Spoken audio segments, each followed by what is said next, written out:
Watu wa Mungu, Bwana Yesu asifiwe. Tunamshukuru Mungu kwa sababu hii Mungu ameendelea kuwa mwema kwetu, tena mwema kwetu sana, kwa sababu Mungu amekusudia kwamba tuweze kuokolewa. Na hivyo tunamshukuru sana Mungu kutukusanya katika eneo hili la ibada, na kila mmoja kwa kweli tunayo furaha ya pekee sana, kwa sababu ni mapenzi ya Mungu tuwepo hapa. Kwa sababu ni mapenzi ya Mungu tuwepo hapa, basi tumekwisha kuomba, lakini pia natamani tunapoendelea na somo hili, basi niwaalike unamishe uso wako nami nitaweza kuomba. Basi tuombe. Baba yetu wa mbinguni, tunashukuru kwa muda huu. Tunaenda kumega mkate wako uzima, neno lako takatifu. Ujumbe huu tutie nguvu katika safari hii ya imani. Tusaidie nasi tukapate kuwapelekea na wengine, ili pia waweze kuwekwa huru na kuandaliwa kwa ajili ya uzima wa milele. Umetupatia onyo la mwisho, tupatie nguvu ya kuweza kupeleka ujumbe huu. Nasi tunapoendelea na kipindi hiki, ukatuhudumie katika jina la Kristo Bwana wetu. Amina. Basi watu wa Mungu, tunamshukuru sana Mungu wetu kwa kutukutanisha. Basi nipende kuwasalimia watu wa Mungu. Bwana Yesu asifiwe. Amina. Tunamshukuru sana Mungu. Pia ninashukuru kwa kumwona rafiki yetu. Tumekuwa katika kujifunza, tumekuwa tukitembelea pia huko nyumbani, lakini leo ameweza kujumuika na sisi katika ibada, na anampenda Mungu, ni mwanafunzi wa Yesu. Mtu wa Mungu, punga mkono kidogo. Amina. Bwana Yesu asifiwe. Basi ataweza kutusalimia baadaye katika utambulisho wa wageni. Basi watu wa Mungu, tunapoendelea na somo letu, kabla hatujaingia katika somo letu, ningependa tuweze kuiangalia hoja moja hii ambayo tunaona huwa inatumiwa na mfumo wa General Conference kwa kuzungumza kwamba jukwaa lililo imara ni mfumo wa General Conference, kinyume na maandiko. Maana wao wanasema jukwaa lililo imara ni ujumbe wa kwamba jukwaa lililo imara inamaanisha mfumo wa General nini? Kwamba wale wanaotoka kwenye huo mfumo wa General Conference wanakuwa wameshuka kwenye jukwaa lililo nini? Je, ndivyo ambavyo maandiko yanasema? Ili ya kwamba wanapokuja sisi tuwapatie imeandikwa, kwa sababu wao wanakuwa wamekaririshwa maneno na wachungaji wao. Sasa tutasoma vitabu viwili tu. Tutaanza na kitabu cha maandiko ya awali, sura ya 62 inayosema jukwaa lililo imara, na kisha tutasoma kitabu hiki cha kisa cha ukombozi. Kisa cha ukombozi kinachosema na katika sura ya 55 inayosema jukwaa lililo imara. Tutasoma hizo sura mbili na kisha tutaendelea na somo letu la leo. Basi mtumishi, basi karibu uweze kusomea sura ya 62 inayosema jukwaa lililo imara. Utusomee hiyo aya ya kwanza.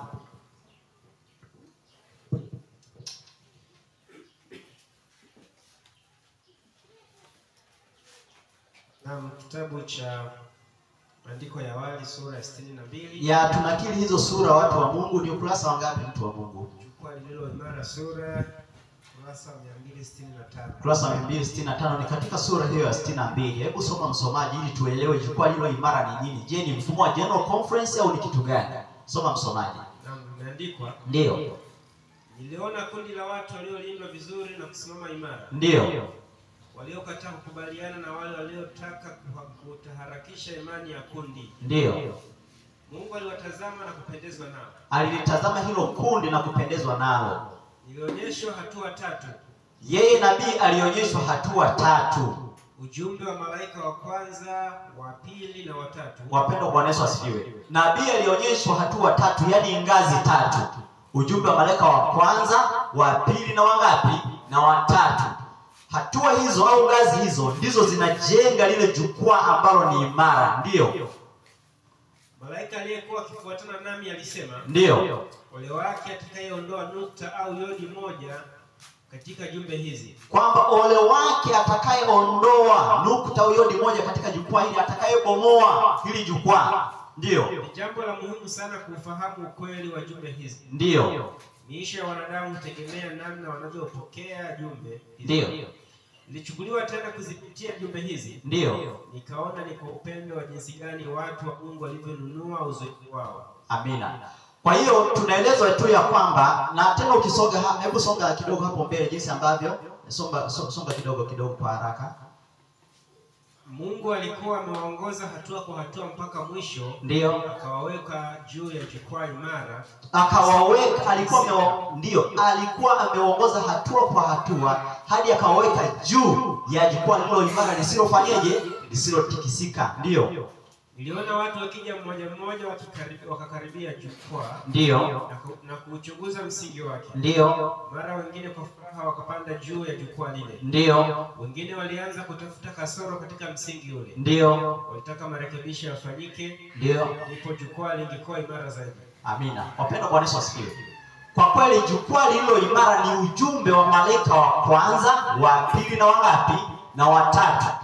Kwamba wale ambao walisimama katika ngazi hizo tatu, jukwaa lililo imara, ujumbe wa malaika wa kwanza, wa pili na watatu, walilindwa na Mungu.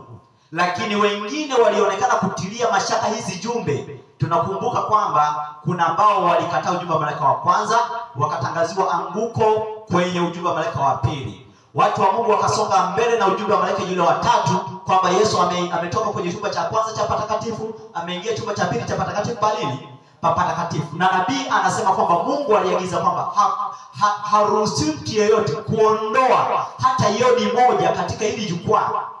Lakini cha ajabu, wameondolewa wao katika jukwaa lilo imara, halafu wamewatazamisha watu katika mfumo ambao umeacha mfumo ule wa awali, na kuwaambia kwamba jukwaa lilo imara ni mfumo wa general conference. Lakini jukwaa lilo imara ni jumbe ya kwanza, wa pili na wangapi wapendwa? Watatu. Wale wanaosimama katika jumbe hizi, maana yake kwamba wanakuwa wamesimama katika jukwaa lilo nini wapendwa? Imara. Bwana Yesu asifiwe. Kwa hiyo wao wameshashuka katika jukwaa, maana wameshakataa ujumbe wa malaika wa kwanza ambao unatuelekeza kwa Mungu wa kweli, tumwabudu yeye aliyeziumba mbingu na nchi. Wameenda kwa Mungu wa Vatican, Mungu wa Roma, yani Mungu wa utatu. Wameonywa au tumeonywa kwamba tusimsujudie mnyama na sanamu yake. Wameungana katika kuunda sanamu ya mnyama. Lakini kwa kweli ujumbe wa malaika wa tatu tunaonywa, au ujumbe wa malaika wa pili tunaambiwa kwamba umeanguka Babeli, kwamba wameingia tena kuungana na Babeli kuunda sanamu ya mnyama. Lakini ujumbe wa malaika wa tatu kwamba tusimsujudie mnyama na sanamu yake, lakini wao wameingia kushikamana na mnyama kwa kukumbatia mafundisho yake. Kwa ujumla wameshaanguka katika jukwaa.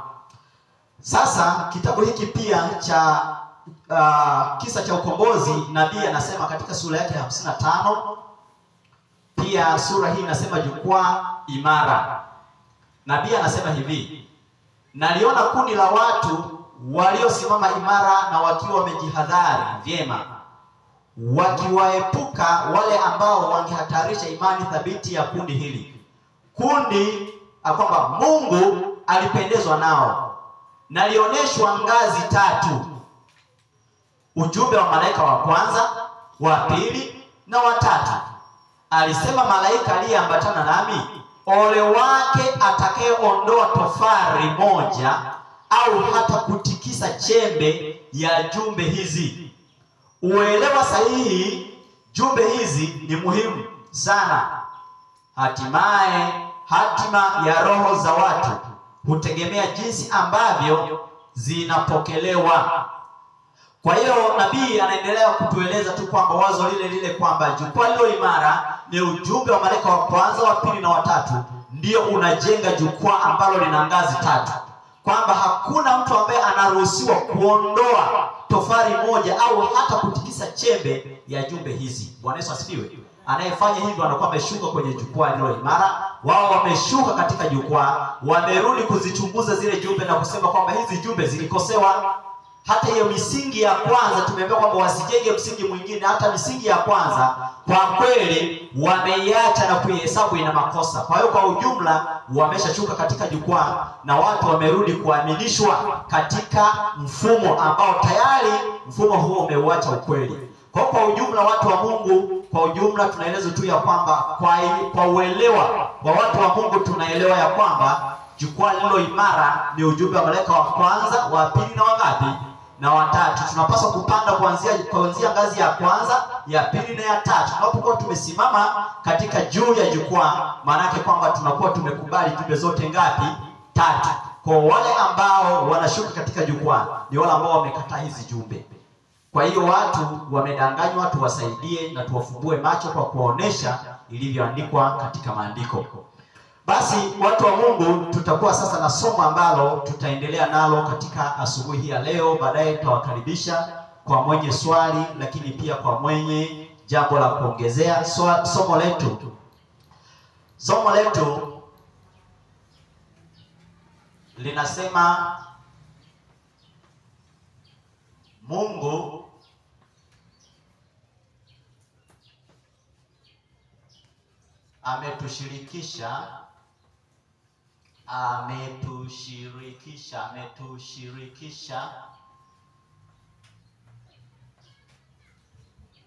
ametushirikisha Roho wake.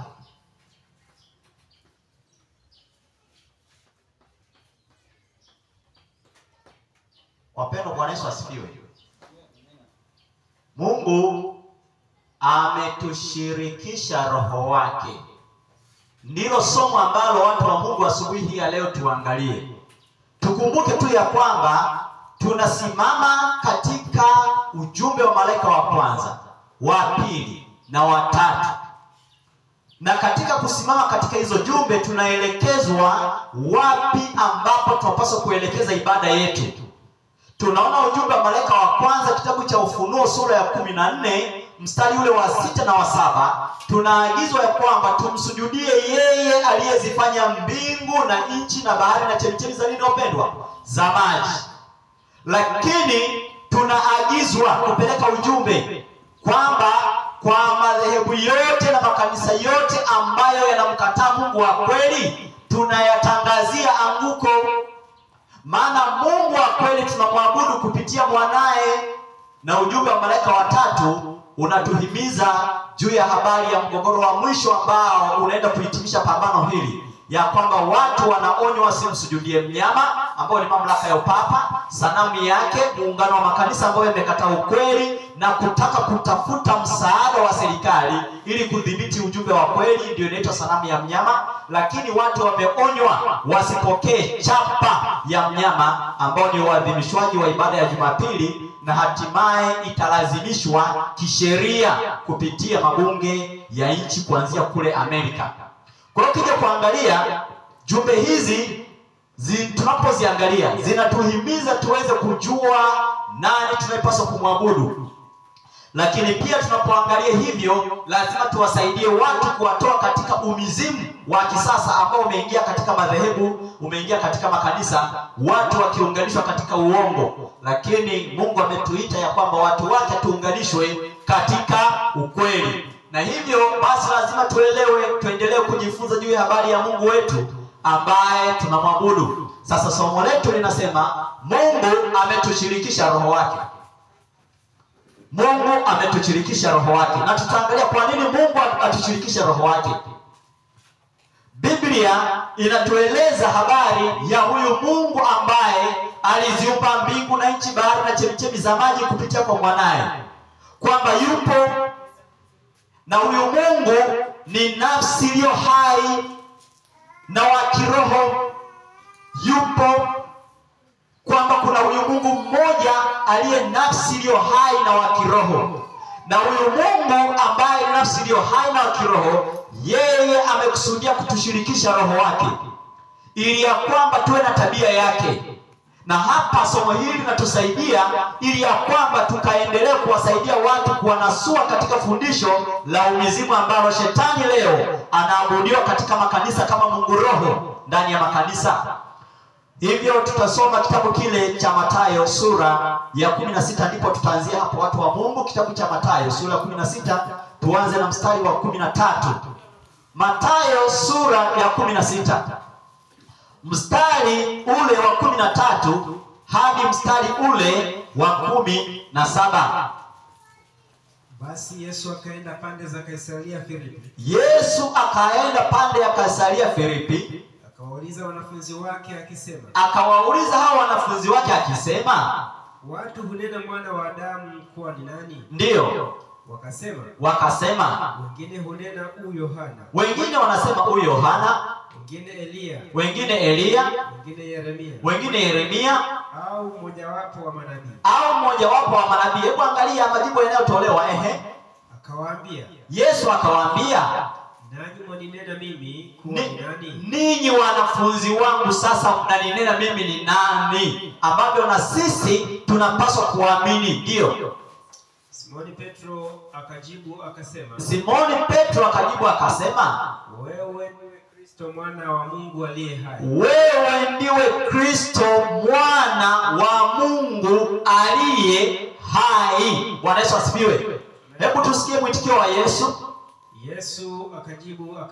Yesu akamjibu Petro na mafunzi wengine akawaambia, heri wewe Simoni Bariona. Ndiyo.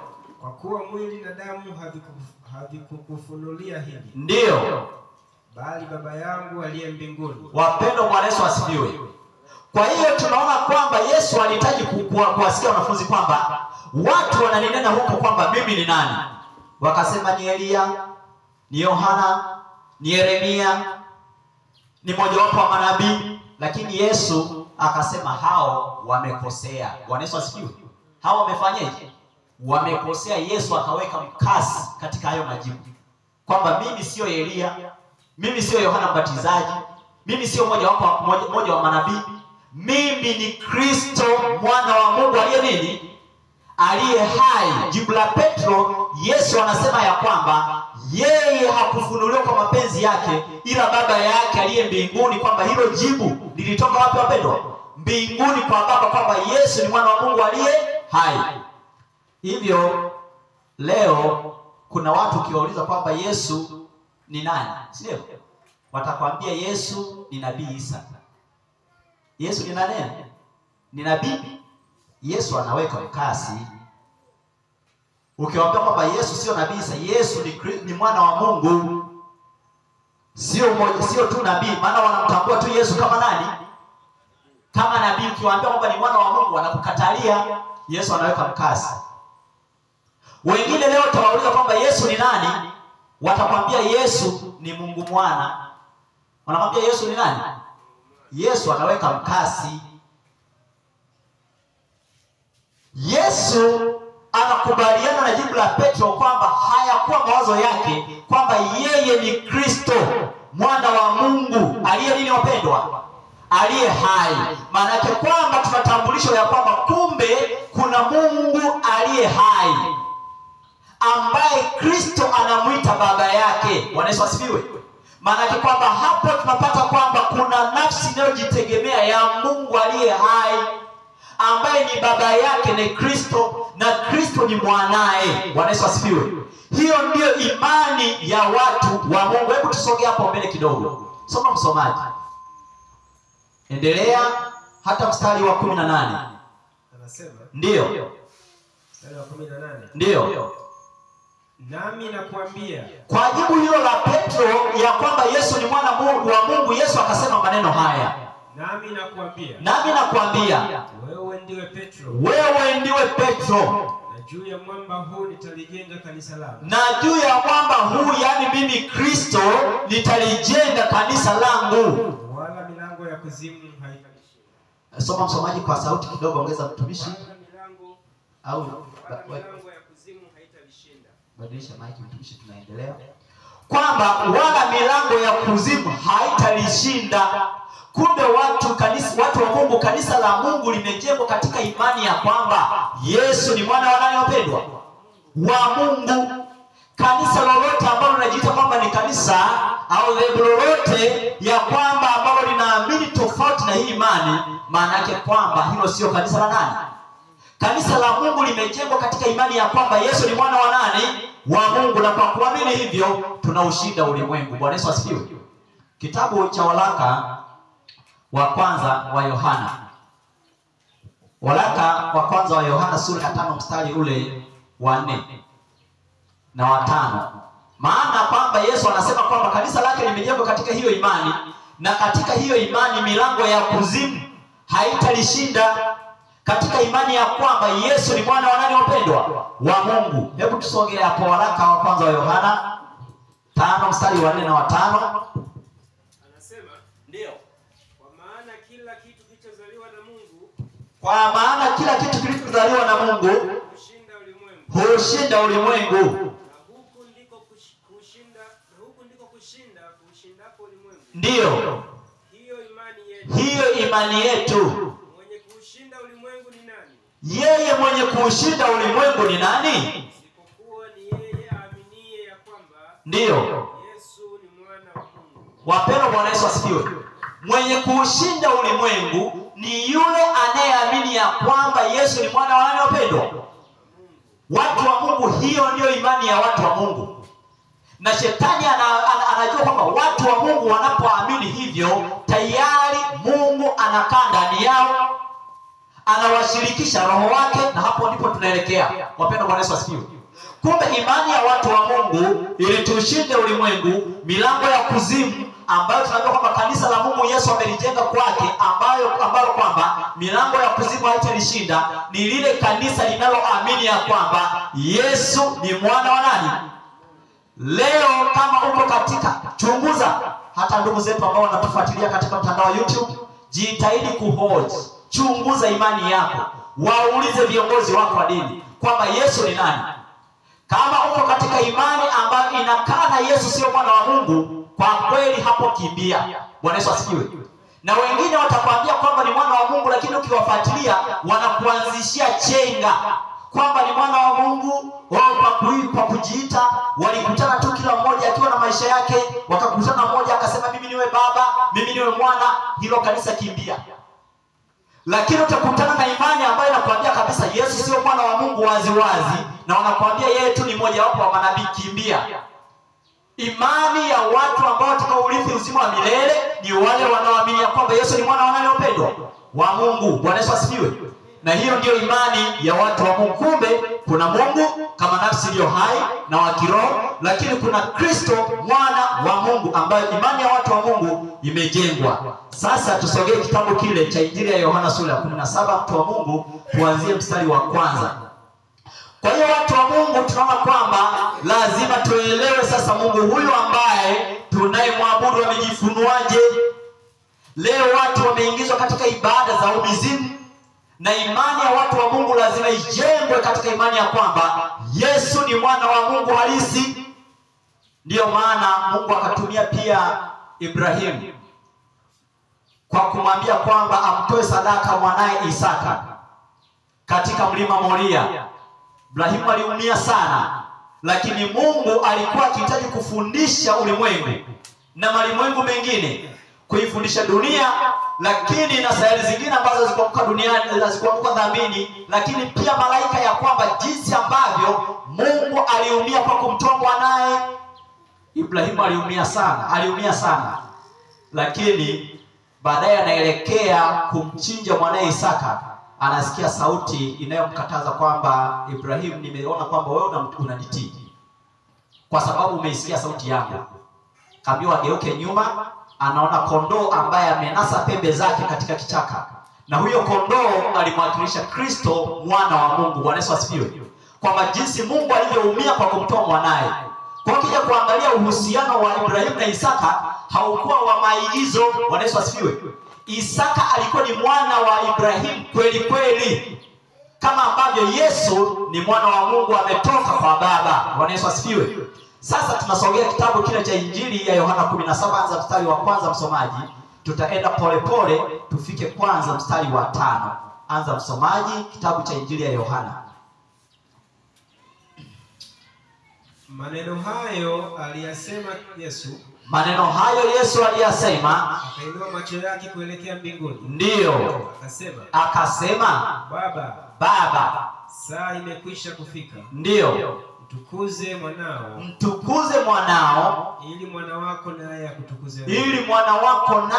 akutukuze wewe. Kama kama vile ulivyompa mamlaka juu ya wote wenye mwili. Ndiyo. Ili kwamba wote uliompa awape uzima wa milele. Kwamba wote uliompa, maana kwamba wote ambao wameamini ya kwamba mimi ni mwanao, kwamba ambao wameamini ya kwamba Kristo ni mwana wa Mungu, ulionipa niweze kuwapa uzima wa milele. Ndiyo.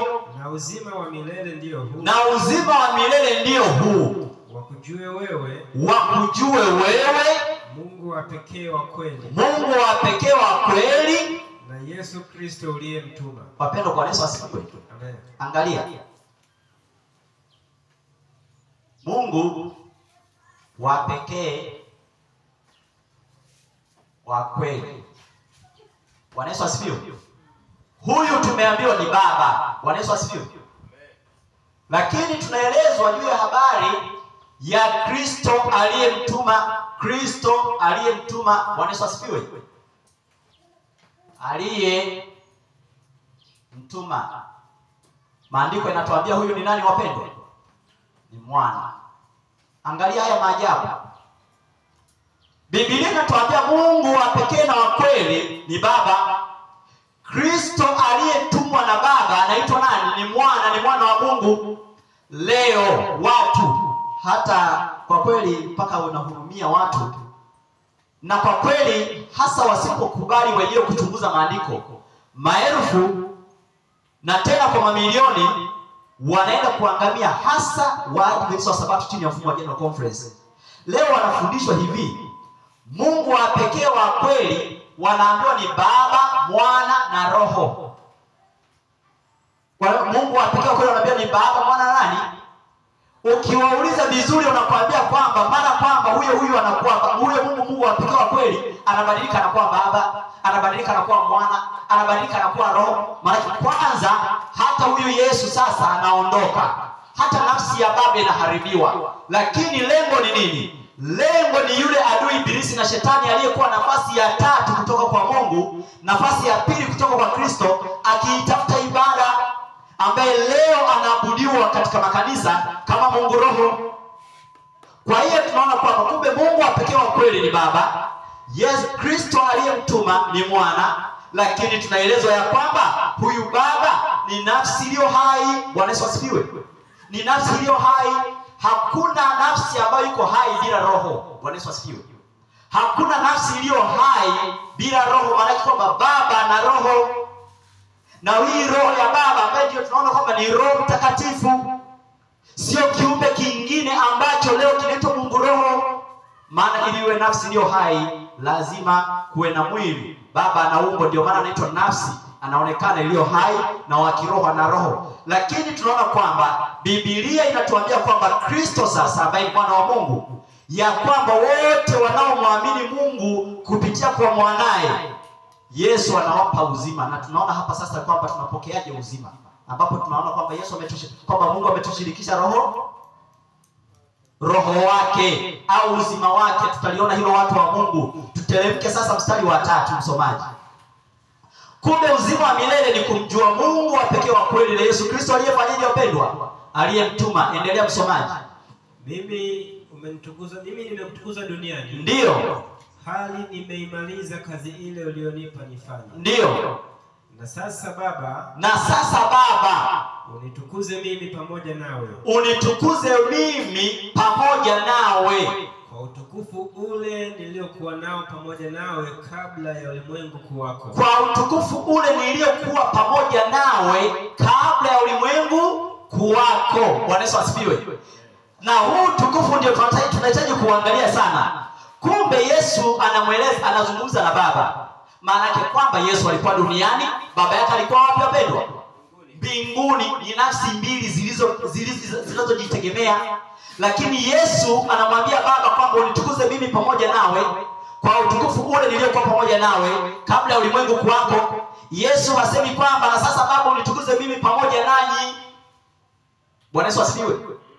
Anazungumza na Baba yake. Baba ni nafsi moja, Mungu ni nafsi moja inayojitegemea. Anasema unitukuze mimi pamoja nawe kwa utukufu ule niliokuwa pamoja nawe kabla ya ulimwengu kufanyaje, wapendwa? Kuwako. Na huu utukufu tuuangalie ni nini. Bwana Yesu asifiwe. Fungu la 20 sasa tuangalie. Utukufu huu ni nini ambao Yesu anasema unitukuze mimi pamoja nawe kwa utukufu ule niliokuwa pamoja nawe kabla ya ulimwengu kuwako?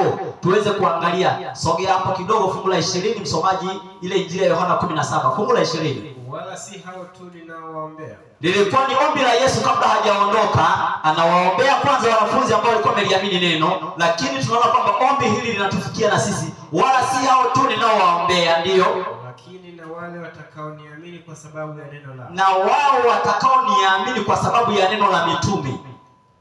Wote wawe na umoja. Wote wawe na umoja.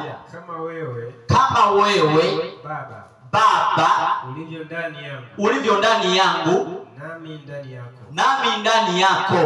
Nao wawe ndani yetu. Nao hao wanafunzi tukiwemo na sisi tuwe ndani ya nani?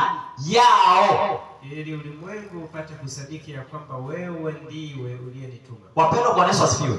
Kwa hiyo tunaona hapa tayari kuna umoja uliopo kati ya Baba na Mwanaye.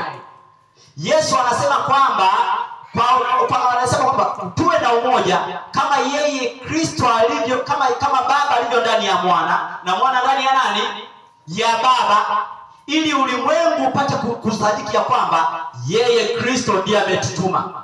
Kwamba Baba anakuwaje ndani ya Mwana na Mwana anakuwaje ndani ya Baba. Bwana Yesu asifiwe. Ili na sisi tuweze kuwa ndani yao. Somo letu linasema Mungu ametushirikisha roho wake. Sogea hapo mstari unaofuata msomaji.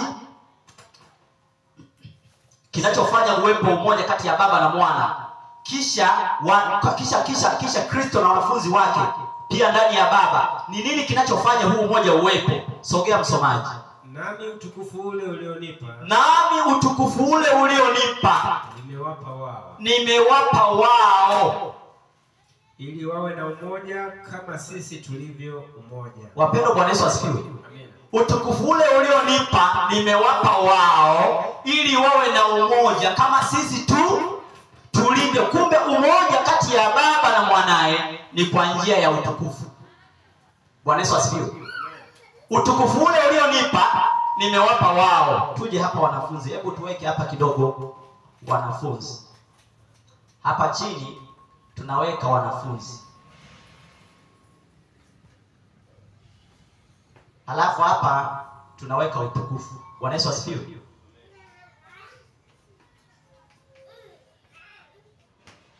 Utukufu huu unatoka kwa Baba. Bwana Yesu asifiwe. Unatoka kwa nani?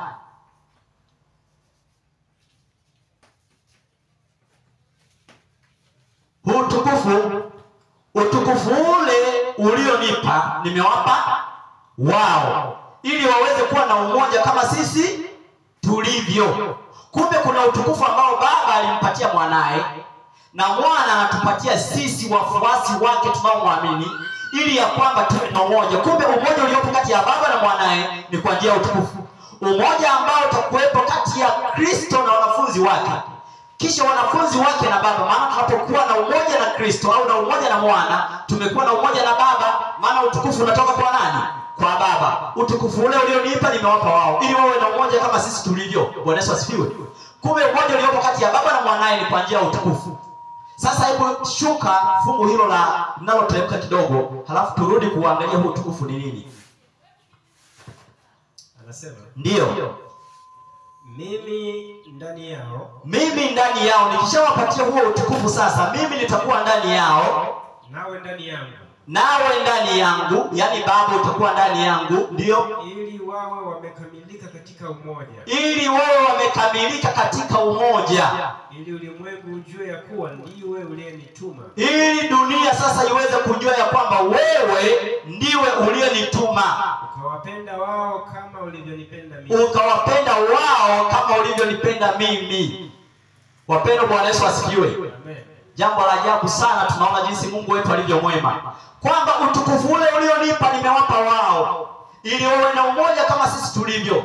Kumbe Baba anakuwa ndani ya Mwana na Mwana ndani ya Baba ni kwa njia ya utukufu.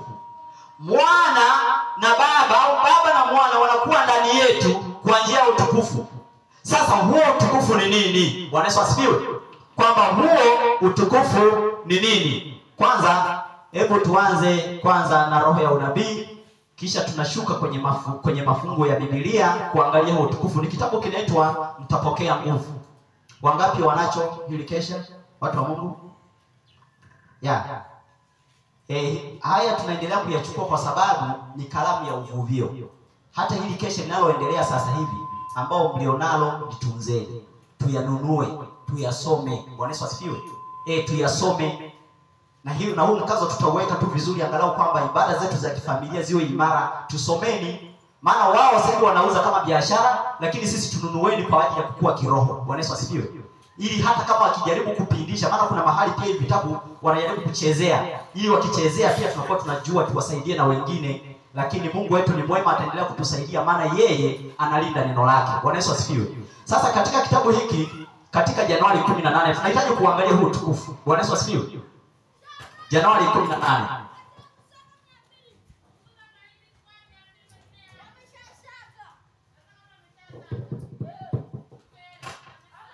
Januari 18 nahitaji kusoma katika aya yake ya mwisho, na katika Kiingereza wanaotufuatilia pia, hata katika Kiingereza ni ukurasa wa 26 aya ya 4. Kiingereza ni ukurasa wa 26 aya ya 4, yani YRP 26 page aya au paragraph ya 4. Sasa nasoma hii aya ya mwisho, tunahitaji kuangalia huu utukufu. Bwana Yesu asifiwe. Anasema hivi: Yesu anangoja kuwamwagia wanafunzi wake wote na kuwapa uvuvio wa Roho wake atakasaye. Bwana Yesu asifiwe. Na kueneza ndani yao mvuto wa muhimu sana toka kwake, na kueneza ndani yao wanafunzi mvuto wa muhimu toka kwake. Ndio anasema angependa waelewe kwamba kuanzia hapo hawawezi tena kutumikia mabwana wawili. Yani tunapopokea huu utukufu hatuwezi tukatumikia mabwana wawili. Bwana Yesu asifiwe. Lazima tubaki na Bwana mmoja tu. Ndio maana watu wa Mungu tunapaswa kujihoji, je, Yesu yuko ndani yangu? Si ndio watu wa Mungu? Kwamba hawawezi kutumikia mabwana wawili, maisha yao hayawezi kugawanyika. Kristo ataishi ndani ya mawakala wa kibinadamu. Bwana Yesu asifiwe. Ona hayo maajabu. Kumbe Yesu anapotupatia utukufu, Yesu ataishi ndani yetu. Bwana Yesu asifiwe. Anaendelea kusema hivi. Naendelea kusema Kristo ataishi ndani ya mawakala wa kibinadamu na kutenda kazi kupitia kwa nyanja zao za kiakili na kutenda kupitia kwa uwezo wao. Anasema nia yao sharti salimishwe kwa nia yake, sharti watende pamoja na Roho wake. Bwana Yesu asifiwe. Sharti wanafunzi watende pamoja na Roho wake, yani Roho wa Kristo. Anaendelea kusema ila kwamba ili hatimaye iwe kwamba si wao waishio, bali Kristo aliye hai ndani yao. Yesu anapotupatia utukufu wake, ni Kristo anakuwa hai ndani yetu. Anaendelea kusema Yesu anataka kuweka ndani yao fikra kwamba katika kutoa Roho wake, kwa anasema Yesu anataka kuweka ndani yao fikra kwamba katika kutoa Roho wake Mtakatifu anawapatia utukufu ambao Baba amempa. Bwana Yesu asifiwe. Yesu katika kutupatia Roho wake anatupatia utukufu ambao Baba amefanyaje? Amempa. Kumbe huu utukufu ambao Yesu anasema kwamba utukufu ule ulionipa nimewapa wao. Yesu alikuwa anazungumza habari ya Roho Mtakatifu, Roho wa Mungu. Kumbe Roho Mtakatifu anatoka kwa Baba, maana ni uzima wa Baba. Kwa Mwana anatolewa pasipo kipimo. Bwana Yesu asifiwe. Lakini kwa wanafunzi tunapewa kwa kipimo. Tunapewa kwa nini wapendwa? Kwa Mwana Roho ametolewa pasipo kipimo. Ndio maana Yesu anasema kwamba Yesu katika kutupatia Roho wake anatupatia utukufu ambao Baba amempa, ili yeye na watu wake wapate kuwa wamoja katika Mungu. Bwana Yesu asifiwe. Anasema njia yetu na nia yetu lazima visalimishwe kwa nia ya Mungu, tukijua ya kuwa ni takatifu, ya haki na njema. Pia imenukuliwa katika kitabu cha Alama za Nyakati au Signs of Times Oktoba 3 au tarehe 3 mwezi wa 10 mwaka 1892, kwamba kumbe ule utukufu ambao Yesu alikuwa akizungumza habari ya kuwapatia wanafunzi wake, alikuwa anazungumza habari ya Roho Mtakatifu, kwamba katika kutupatia Roho Mtakatifu Yesu anatupatia utukufu ambao Baba alimpatia. Kumbe umoja uliopo kati ya Baba na Mwanaye, ambapo tunaambiwa kwamba Yesu anatupatia utukufu ambao Baba alimpatia ili tuwe na umoja kama wao walivyo. Kumbe umoja uliopo kati ya Baba na Mwana ni kwa njia ya Roho. Bwana Yesu asifiwe. Kumbe tunaona kwamba Baba amempatia Mwanaye Roho wake, na kwa Mwana Mungu ametoa Roho pasipo kipimo, maana ndiyo maana Yesu ana ukamilifu wote wa uungu. Bwana Yesu asifiwe. Kitabu cha Injili ya Yohana 3 mstari wa 33 na 34 tunaeleza ya kwamba Mungu amempatia Mwanaye Roho wake pasipo kipimo. Tusome hiyo Injili. Tusome. Tukimbie msomaji, tukimbie. Soma. 3:33-34 Injili ya Yohana. Tunahitaji kuangalia kwamba kumbe kwa Mwana Mungu ametoa Roho pasipo kipimo. Yeye aliyekubali ushuhuda wake. Ndiyo, yeye aliyekubali ushuhuda wake, yani ushuhuda wa Mwana. Yeye aliyekubali ushuhuda wake. Ndiyo. Ametia muhuri ya kwamba ndiyo, Mungu ni kweli. Mungu ni kweli. Kwa kuwa yeye aliyetumwa na Mungu. Kwa kuwa yeye aliyetumwa na Mungu, maana Mwana alitumwa na Mungu. Huyanena maneno ya Mungu. Huyanena maneno ya Mungu. Kwa sababu hamtoi Roho kwa kipimo. Maana Mungu hamtoi Roho kwa kipimo kwa huyo Mwana. Bwana Yesu asifiwe. Kwa ndio maana kwamba Mwana ana ukamilifu wote wa uungu. Maana yake kwamba Mungu ametoa Roho wake kwa ukamilifu. Ndio maana Yesu anasema nimepewa mamlaka yote mbinguni na nini wapendwa, na duniani. Kwa hiyo kiangalia kwa Mwana, Mungu ametoa Roho pasipo kipimo, kwamba utukufu ule ulionipa nimewapa wao. Sisi kwa kweli tunaona kwamba tunapewa Roho kwa kipimo, tunashirikishwa, na tunaposhirikishwa huyu Roho tunakuwa na umoja. Bwana Yesu asifiwe. Ili tuwe na umoja lazima Roho wa Mungu akae ndani yetu. Ndio maana Mungu anaendelea kutushikamanisha. Na ili Roho wa Mungu akae ndani yetu, yani maana yake kwamba Mungu atushirikishe Roho wake, lazima tulipokee kwanza neno na tuliamini. Bwana Yesu asifiwe. Kumbe tunaona umoja uliopo kati ya Baba na Mwanaye ni kwa njia ya Roho. Roho anatoka kwa Mungu. Na hii ni kutuambia kwamba kumbe uzima wa Baba umo ndani ya Mwana, na uzima unaotoka kwa Baba tunaupokea sisi kupitia kwa Mwana. Ndio maana fungu la Yohana 17, Injili ya Yohana 17 mstari wa 2, Yesu anasema kwamba wote ulionipa umenipa ili niwape uzima. Maana uzima unatoka kwa Baba, Roho anatoka kwa Baba. Injili ya Yohana 5:26. Kimbia msomaji, Injili ya Yohana 5:16. 5:16 inasema. Ndiyo, 5:26. 5 Injili ya Yohana sura ya 26. Na imeandikwa, maana kama vile Baba alivyo na uzima nafsini mwake. Maana kama vile Baba alivyo na uzima nafsini mwake, vivyo hivyo alimpa na Mwana kuwa na uzima nafsini mwake. Vivyo hivyo alimpa na Mwana kuwa na uzima nafsini mwake. Naye akampa amri ya kufanya hukumu kwa sababu ni mwana wa Adamu. Amina. Kwa kile kuangalia Baba alivyo kama vile, maana kama vile Baba alivyo na uzima nafsini mwake, alimpa na Mwana kuwa na uzima nafsini mwake. Na huo uzima sisi tunaufikia au unatufikia kupitia kwa Mwana. Lakini ukiangalia kutoka kwa Mwana kuja kwa wanadamu, kuna huduma za malaika. Bwana Yesu asifiwe. Kuna huduma za malaika. Sasa tumeelezwa kwamba kumbe ule utukufu ni Roho Mtakatifu. Pia tunaona maandiko katika kile kitabu cha Warumi 6 mstari wa 4 inatueleza tu ya kwamba ule utukufu ni Roho Mtakatifu, kama ambavyo tumesoma pia katika roho ya unabii. Warumi 6 mstari wa 4, tukimbie msomaji. Anasema basi tulizikwa pamoja naye. Basi tulizikwa pamoja na Kristo kwa njia ya ubatizo katika mauti yake. Kwa njia ya ubatizo katika mauti yake. Kusudi kama Kristo alivyofufuka katika wafu kwa njia ya utukufu wa Baba. Kusudi kama Kristo alivyofufuka kutoka kwa wafu kwa njia ya utukufu wa nani? Wa Baba. Ndio. Vivyo hivyo na sisi tuenende katika upya wa uzima. Wapendwa, Bwana Yesu asifiwe. Yesu alifufuka kutoka katika wafu kwa njia ya utukufu wa Baba, yani kwa njia ya Roho, kwa njia ya Roho wa Baba. Maana Baba alitoa nguvu yake, Roho wake, na tunaona kwamba hilo lilifanikiwa tu katika ufufuo wa Yesu. Ukisoma Mathayo 28 kwa kupitia huduma za malaika. Malaika alitumwa. Kwa kija kuangalia kwamba kumbe utukufu wa Mungu ni roho wa Mungu, Roho Mtakatifu.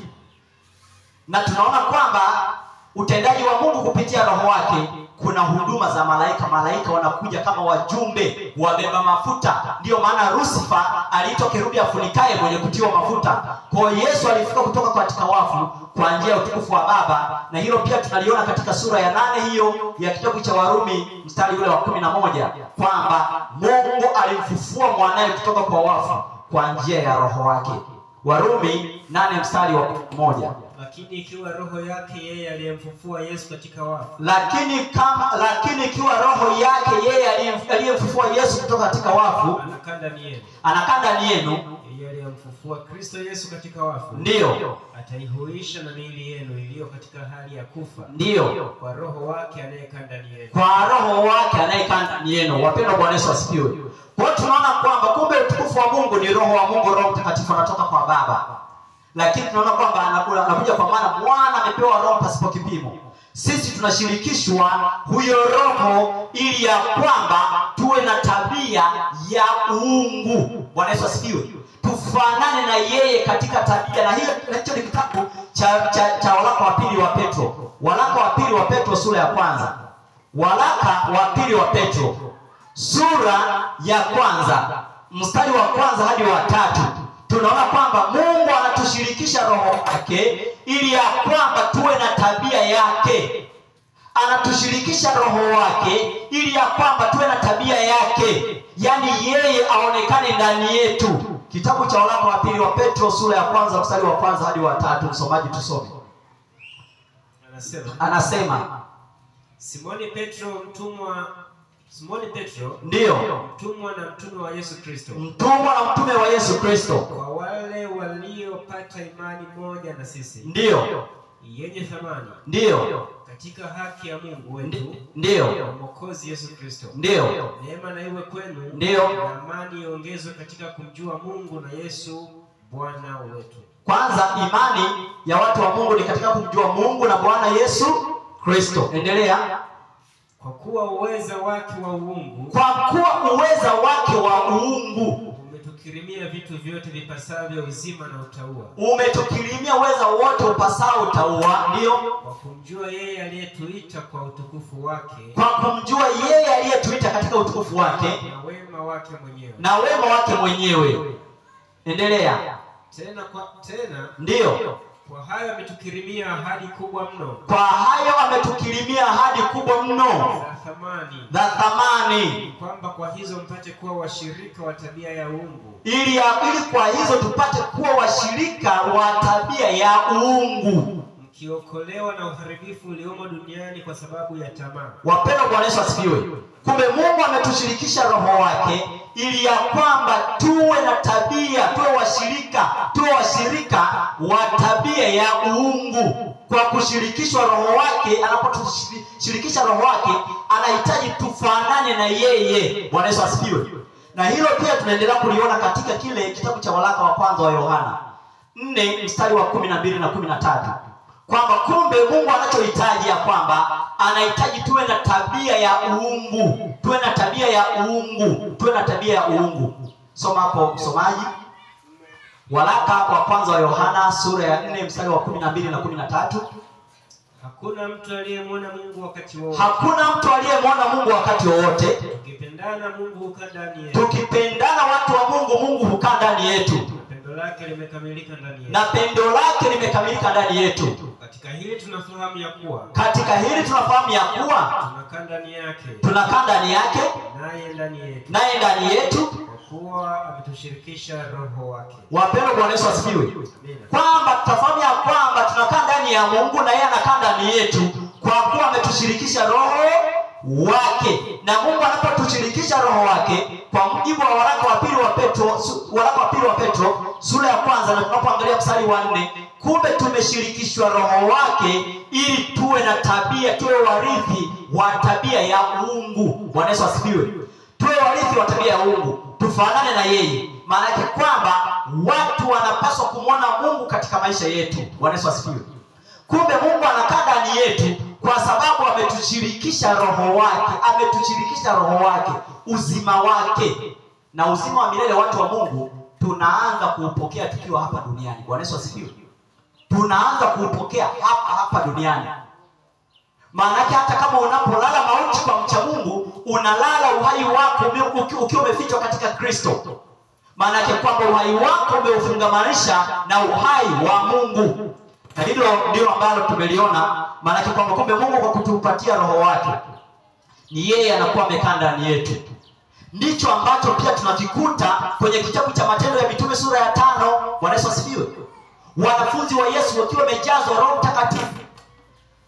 Na hapo tunakutana na mtu mmoja, familia moja, Anania na Safira. Tunaona ya kwamba wanaahidi ya kwamba watauza shamba lao kwa ajili ya kutoa sadaka kwa ajili ya kazi ya Mungu, lakini wanaficha sehemu ya sadaka hiyo. Na Petro anawaambia kwamba, kwa nini unamdanganya Roho Mtakatifu? Kwa nini unamdanganya Mungu? Kwamba kumdanganya mwanadamu, bali umemdanganya nani?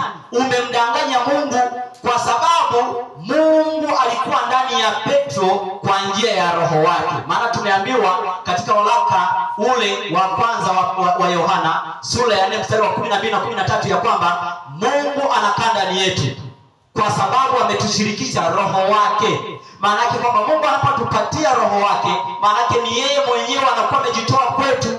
Maana roho na mwenye roho sio viumbe viwili tofauti. Bwana Yesu asifiwe. Kama mimi na roho yangu au na uzima wangu sio watu wawili tofauti, ila uzima wangu unawakilisha uwepo wangu. Bwana Yesu asifiwe.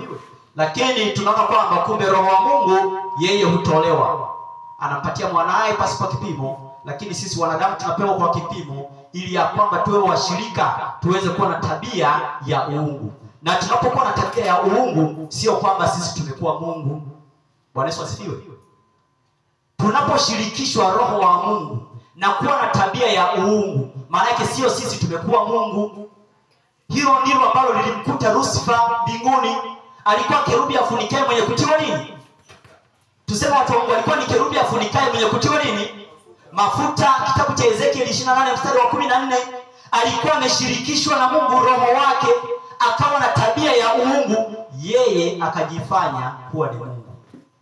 Ndilo anguko ambalo lilimpata Lucifer, akahitaji kwamba malaika sasa wamsujudie. Na hivyo kwa sababu alikuwa pia nafasi ya tatu kutoka kwa Mungu, alikuwa na mng'ao wa kutosha, kwa sababu alikuwa karibu na kiti cha enzi, yeye akajitukuza kwamba aabudiwe. Ikashindikana kule mbinguni, akashushwa, kama ambavyo tunasoma kwenye kitabu cha Isaya 14 mstari wa 12 hadi 14. Lakini ibada hiyo amekuja kuipata hapa duniani, akiabudiwa kama Mungu Roho. Hivyo watu wa Mungu, tumeelewa habari ya Roho Mtakatifu. Kumbe Roho Mtakatifu ni utukufu wa Mungu, unatoka kwa Baba unakuja kwa Mwana, Mwana anatupatia kupitia huduma za malaika, na Roho Mtakatifu ni uzima wa Mungu. Bwana Yesu asifiwe. Hebu kwanza nipende kukaribisha kama kuna mwenye swali au kuna mwenye nyongeza katika somo letu hili. Karibuni watu wa Mungu. Karibuni watu wa Mungu.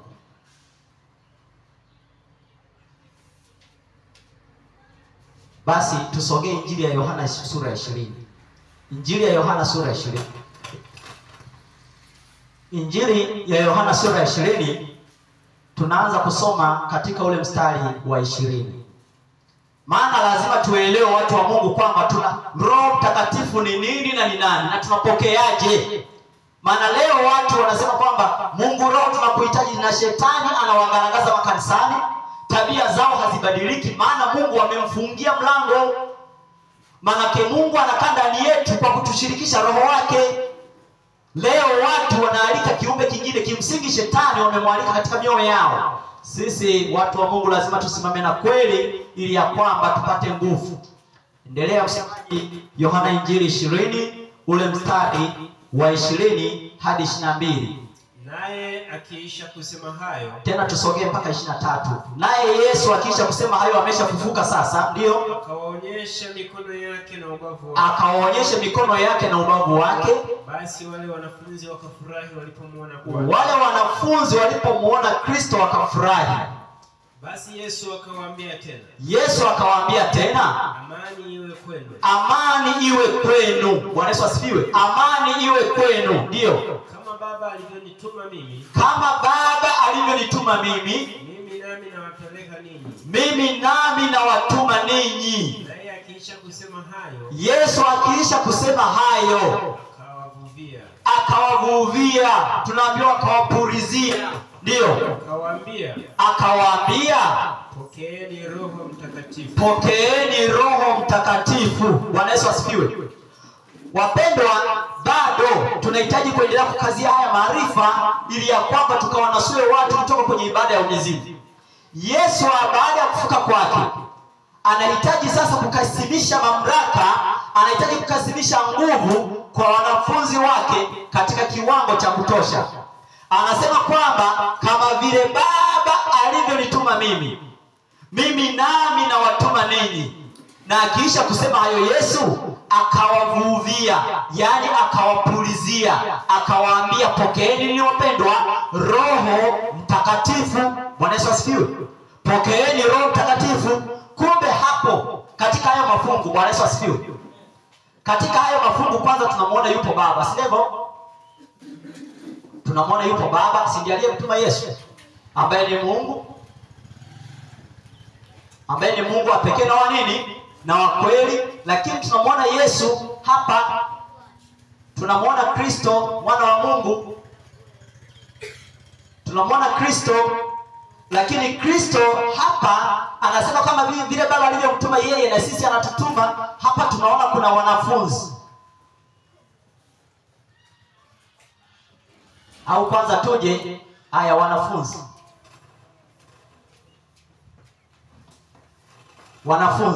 Lakini hapa tunaona kwamba anasema maana kama vile Baba alivyonituma mimi na mimi nawatuma, si ndivyo?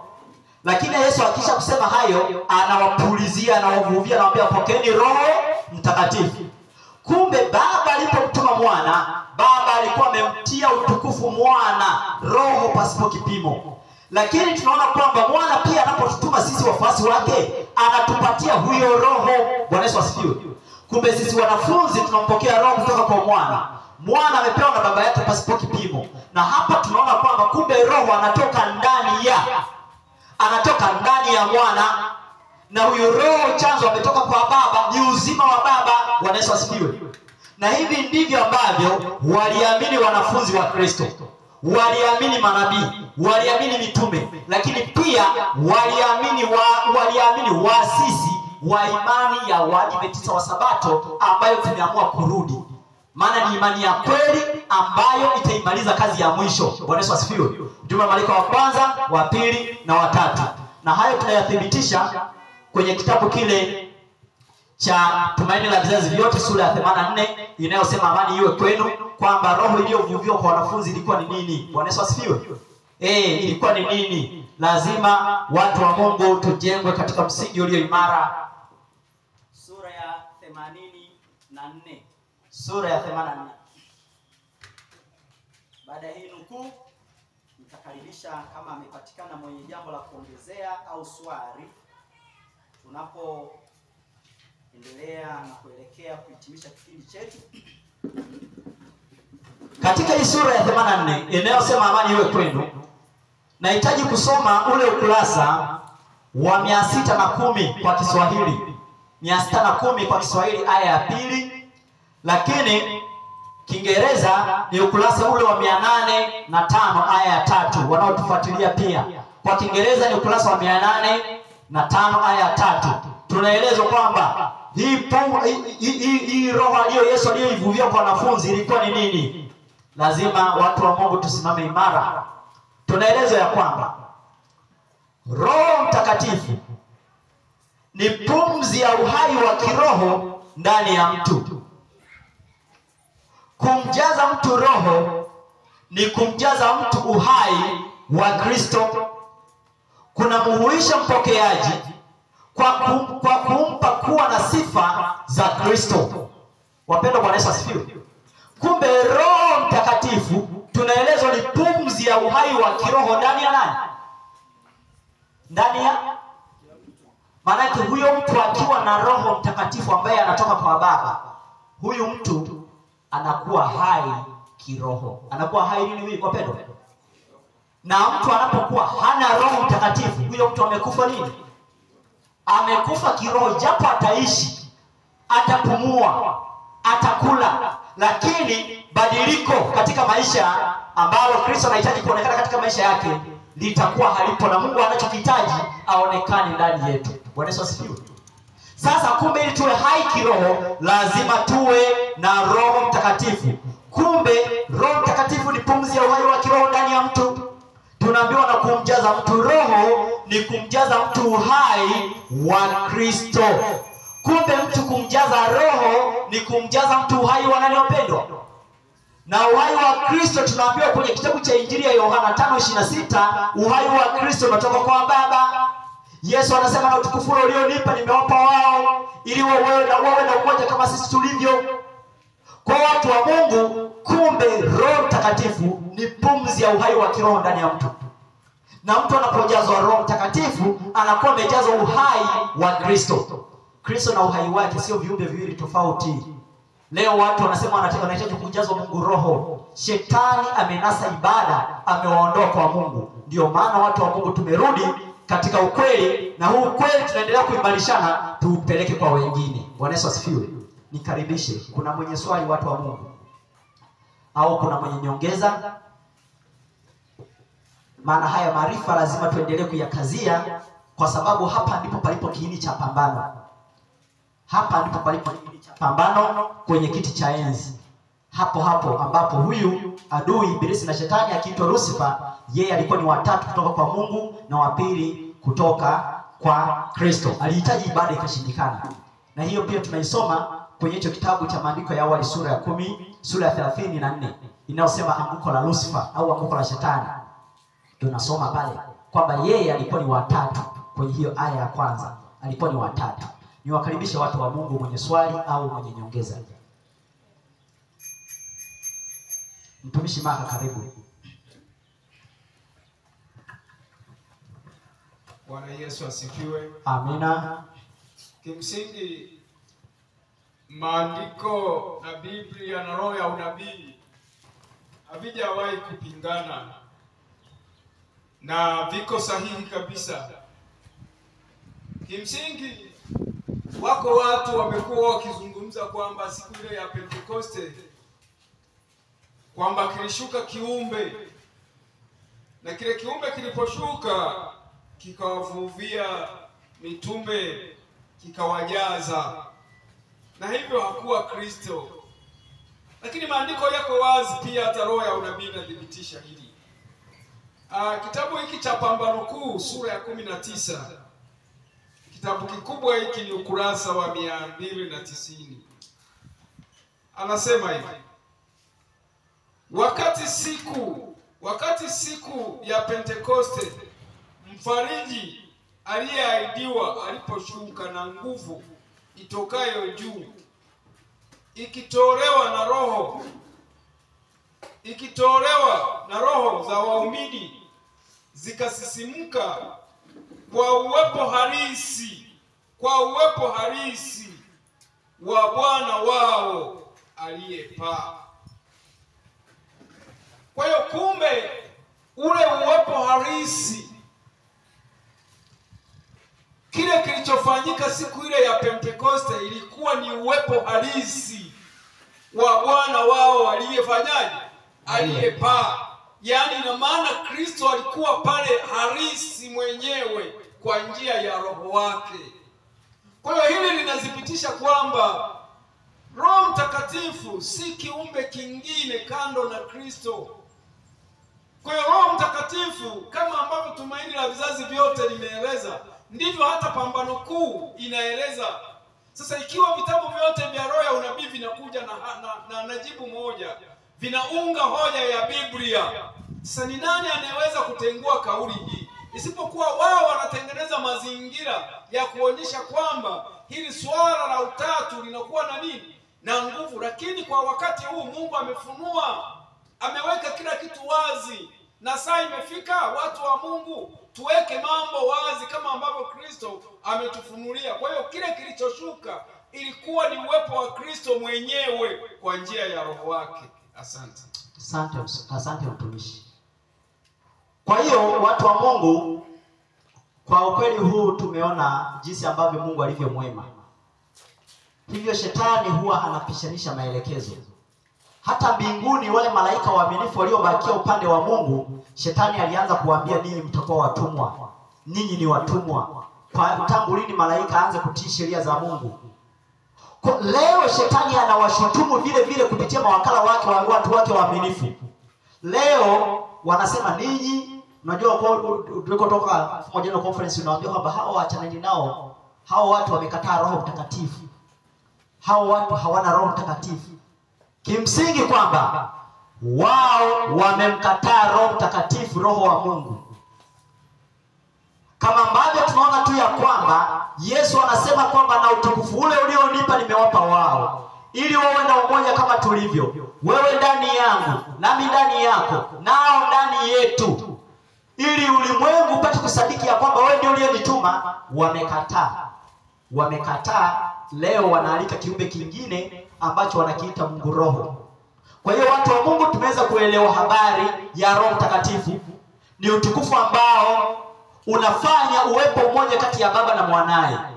Na huu utukufu unatoka kwa Baba, na tumeona kwamba ni Roho wa Mungu, Roho Mtakatifu.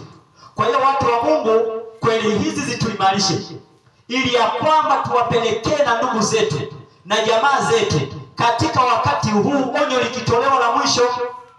Na shetani mafundisho haya sasa, ili yaabudiwe kama Mungu Roho, ameyapenyeza katika madhehebu ambayo yako chini yake, ambayo yamekubaliana kuungana katika mafundisho ambayo yanafungamanisha umizimu, wakiinua ya kwamba roho na mwenye roho ni viumbe viwili tofauti.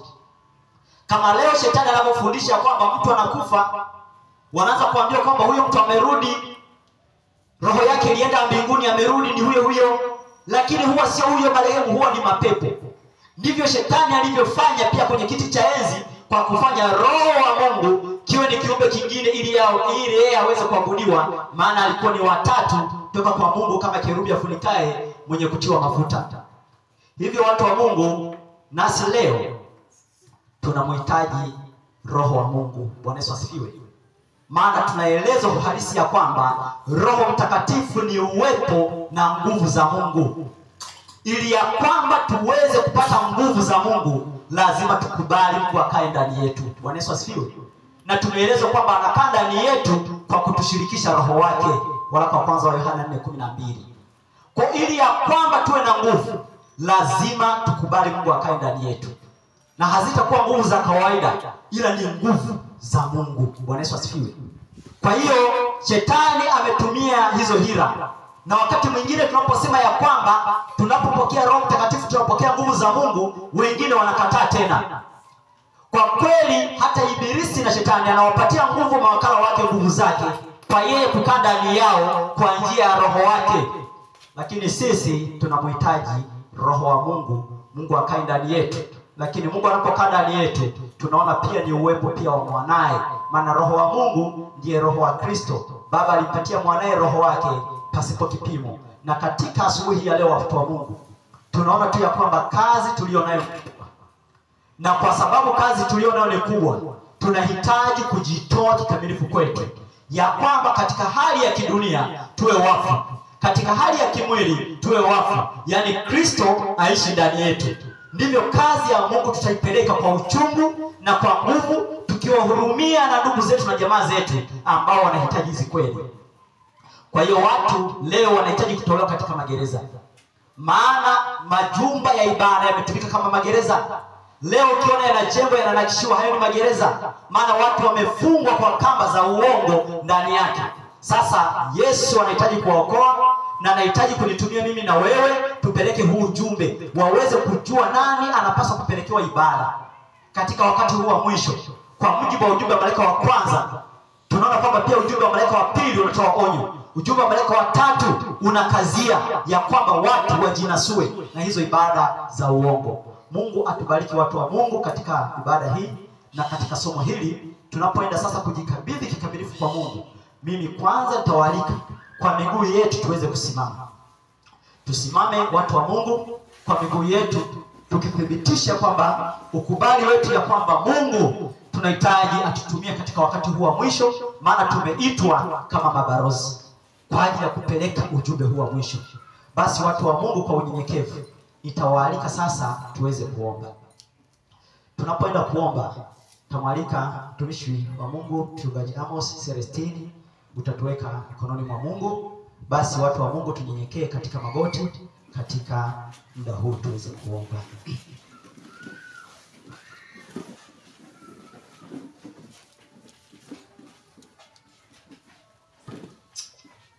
Basi tuombe. Mungu wetu na Baba yetu mwema, wewe peke yako unastahili ibada, heshima na utukufu. Jina lako litukuzwe. Tunakushukuru kwa namna ambavyo umetupatia neno lako katika kipindi hiki cha asubuhi hii, namna ambavyo umetamani kutushirikisha Roho wako Mtakatifu ambao ni utukufu wako uliompa mwanao, na sisi tunaopata kupitia kwa mwanao Yesu Kristo.